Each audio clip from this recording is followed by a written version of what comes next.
Ụmụ Igbo ekele m unu.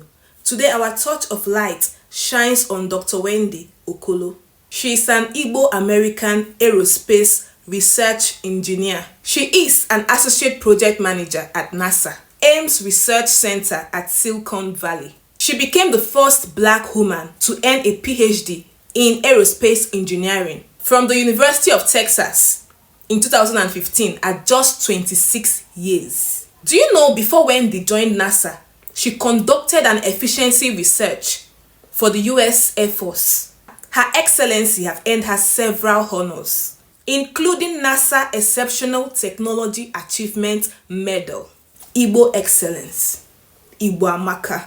This is what I keep saying. Igbos are doing very well abroad. They are excelling abroad. In fact, anywhere Igbos are, they excel. Ndị Igbo are the ones putting Nigeria on the map. Many of the good news you hear coming from abroad are coming from Igbos. There is pride in being an Onye Igbo. Abum Onye Igbo, of course.